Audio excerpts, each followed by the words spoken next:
Hi, this is SA Frontline NGO Podcast, here to give you the latest news on South African non-profit organizations and a platform to providing the skill set to start your NGO.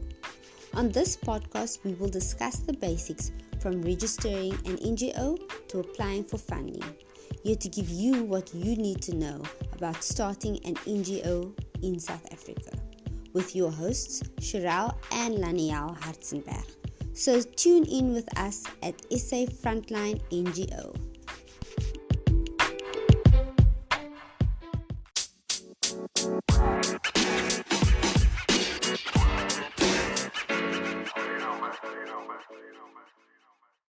Hi everyone, so we're back again. Yes, we're back. I thought it would be interesting to add a little news segment, NGO news segment, to the podcast, which will just consist of news that's currently in the media regarding NGOs. Yeah, not it gaan nie net oor South Africa nie. It could be what's happening in the whole entire world, what's new within the NGO sphere, wat het gebeur en ek weet my lockdown het baie goed verander. En so wat het jy op die agenda vir die news vandag, Cheryl? Wel, vir die eerste ding wat ek nogal gedink het was interessant, was die Concord se besluiting om NGO applications te verhoed tydens hierdie 21 days lockdown. I didn't actually understand this one quite easily, but according to explain like what is actually the case, like what besides the Concord had no prospect of success, decided to not award NGOs or I don't understand why they dismissed the NGOs application to implement the curve, so that I don't quite understand that thought. Well, as we know, our government, a lot of the decisions during the the lockdown came from quite confusing. Yeah, we all know how confusing. So a lot of I'm personally not going to try and justify what the reasoning was behind this, but what I can definitely say is what I understand out of this is that they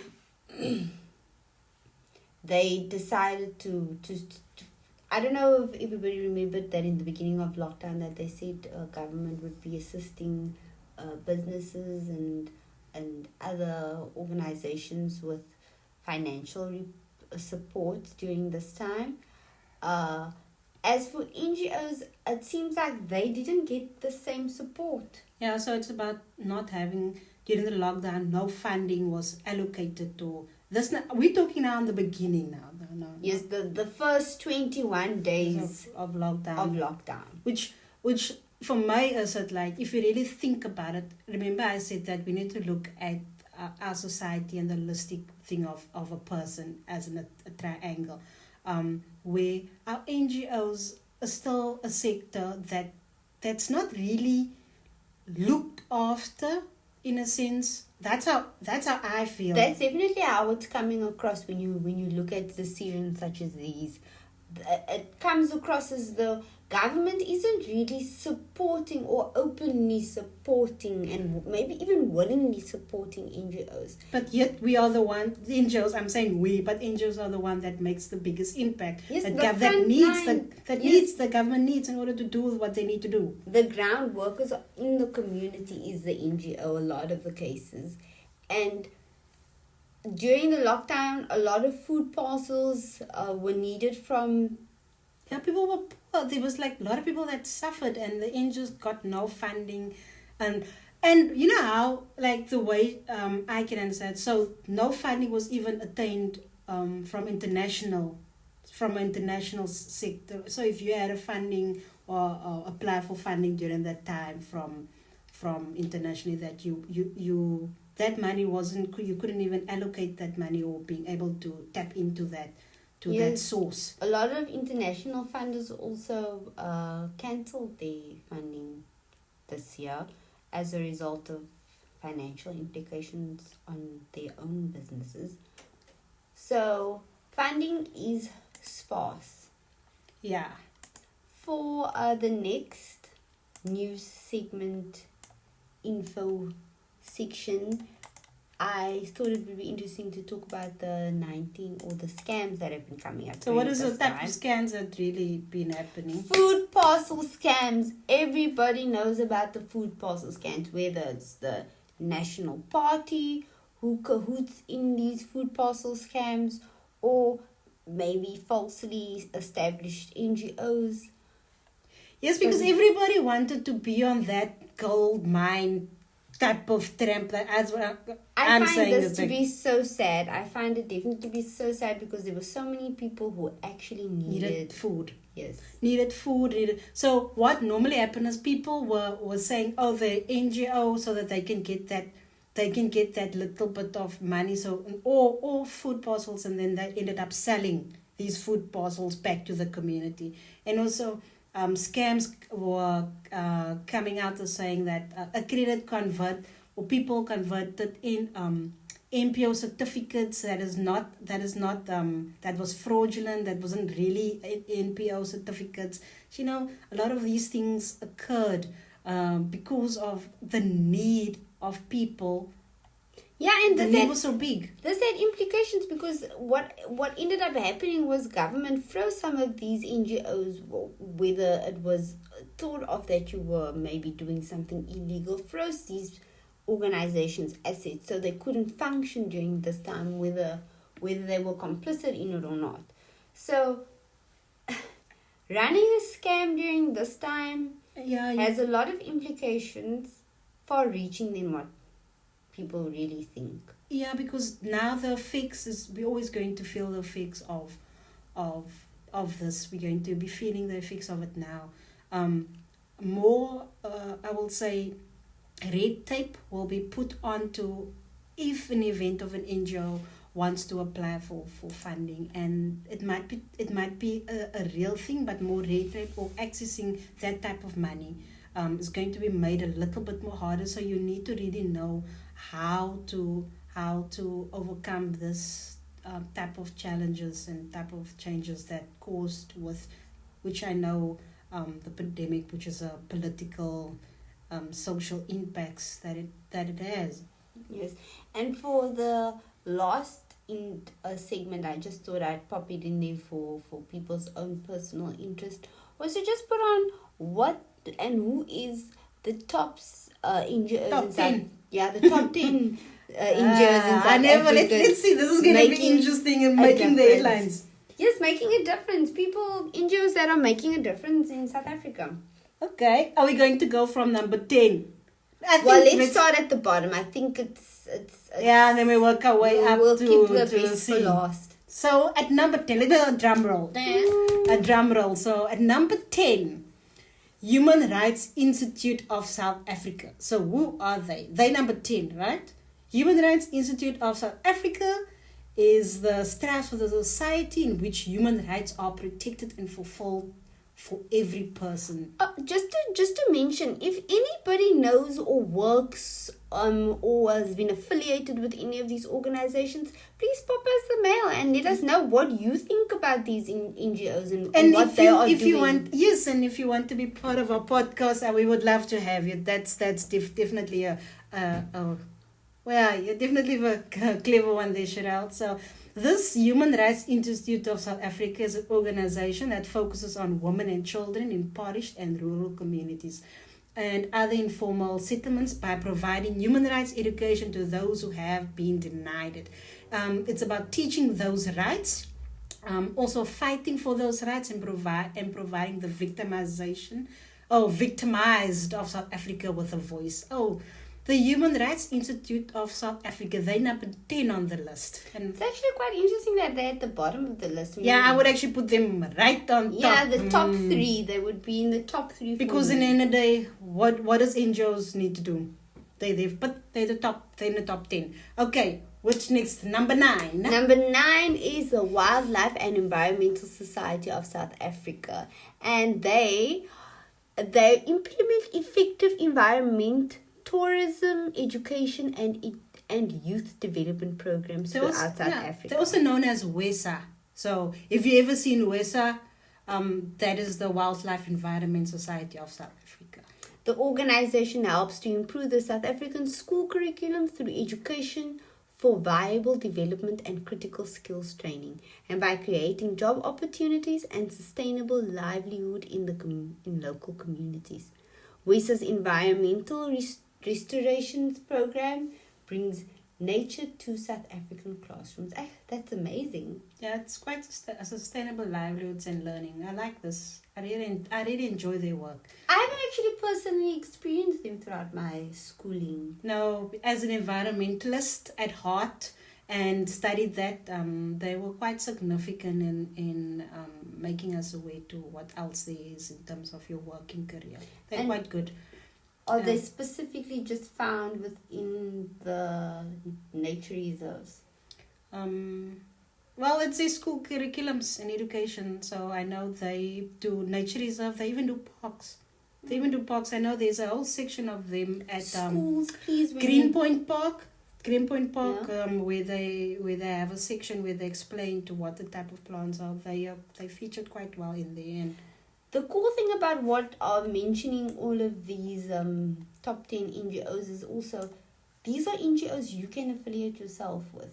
Yeah. So you can actually do volunteer work and see what go and what have do a look they have. at what they do. Maybe some of them the interest piques your needs.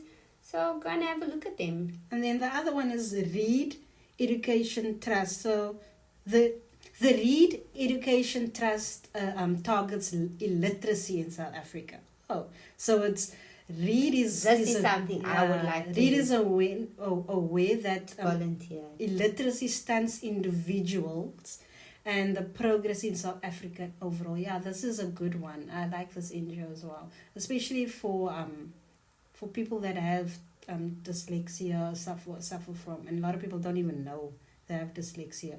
So this is actually quite good. They work to improve education and literacy by providing educators with training and resources to school in hope to strengthening the education system. Yeah, so they not only looking at kids, but they're also looking at adults as well. So workforce business training to adults. So they actually they do quite well. They do a lot. Yeah.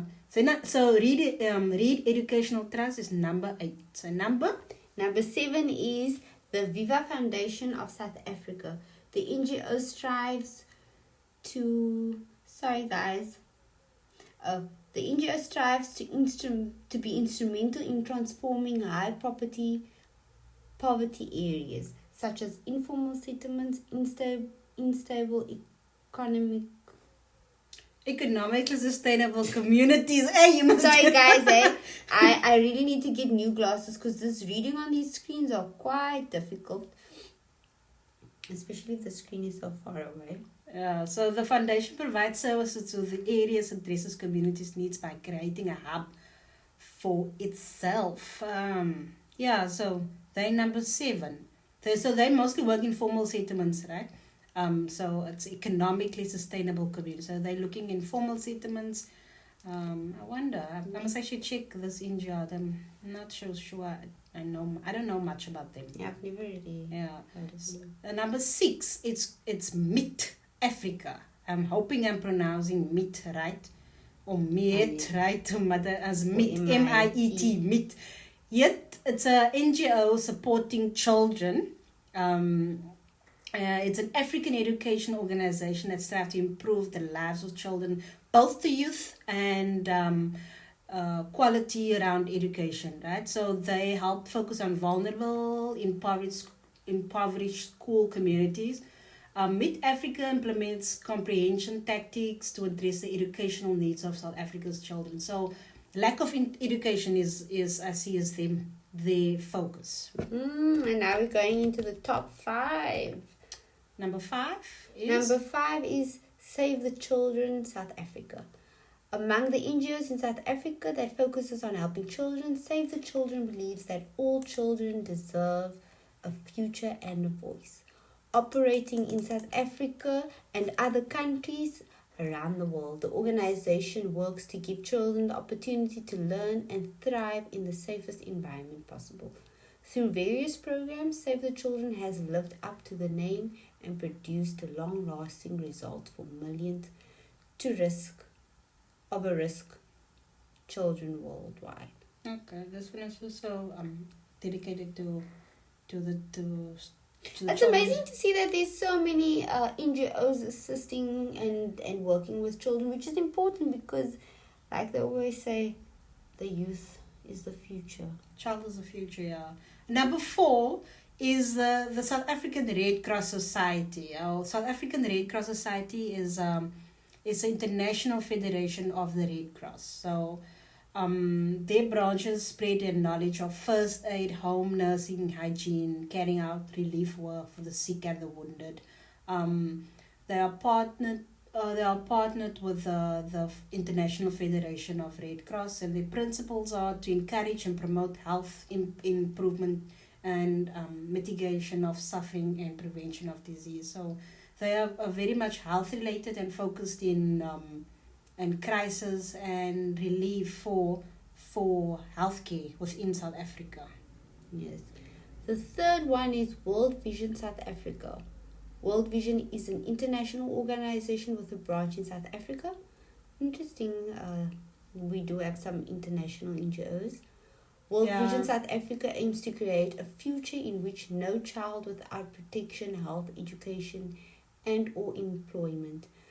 This is very much needed in the time of today, but I would like to know what World Vision is currently doing in these times. Yeah. That would be very interesting. Yeah, this is also one new, but I mean, the number 3, they've so far impacted 320,000 lives and with their program. So, yeah. Great work. That's great work. I was like, how do you pronounce COSA? COSA South Africa. COSA, CHOSA, COSA South Africa is a second on the list in South Africa. And COSA believes that every South African child grow up in a healthy, safe, nurturing environment. To achieve this, they empower people to address child poverty confront what sustains the community impoverishment, oppression, and a sense of powerless.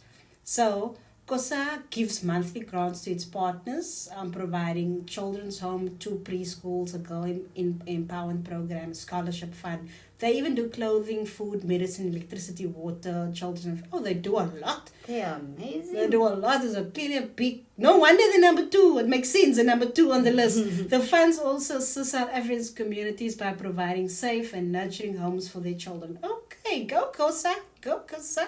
Okay, and the last one. The first. The not first. we can't expect this, right? Yes, but it's actually quite contradicting that this one would be in the first because this is for me it's very political driven, but hey, let's not say that.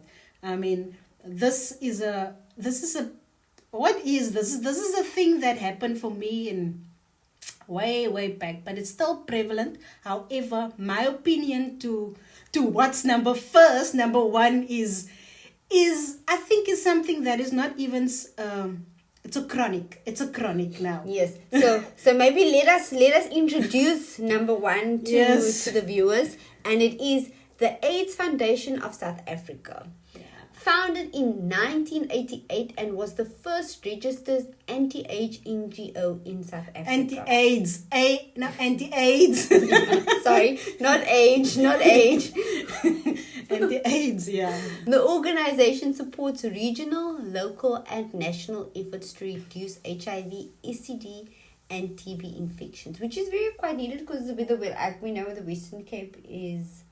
The TB infections is one of quite high. Yeah.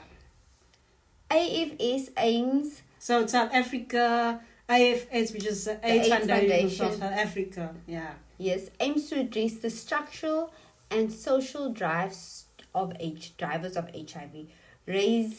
So we basically know. So the AIDS Foundation is there to help people that suffer from HIV and AIDS, right? So they are number 1. And we really appreciate everything they've done in order to fight or combat or in terms of making awareness around HIV and AIDS so big. And maybe let's say it, maybe because they are number one, while we can actually say HIV and AIDS has become a chronic disease in South Africa. Yes, they actually have done quite maybe a lot of work. Hence, we can say they are number one because of, if you look at, since 1988. And alleviating the stigma yes, to AIDS. That's definitely some I must give it amazing work. With the campaign raising, and you know that how many people actually pass on with HIV and AIDS if you do your medication, if you do everything right, and the stigma around it's the continent of Africa used to be identified as the AIDS continent, but definitely not anymore, because and I think a great deal has to do with the AIDS Foundation of South Africa. Yeah, and how we look at things at this moment around. So, I think that is about that top 10. concludes the news segment for this week. And I hope you guys enjoyed it. If you have any comments or anything that you want to say, please drop us a mail. And even comment on everything that you've heard if you find it interesting and everything. So don't forget to like and share. Like and share. Even download if you want to download, so you can always listen to it again. Yes, so the next one we'll probably be doing a little bit more about how to actually register the NPO. Yes. What is the things in which you look at? What type of documents? Yes, the websites that you can go to. And we'll talk a lot more in depth about that, NGO. So thank you for listening. We really appreciate your time. Thank you. Enjoy.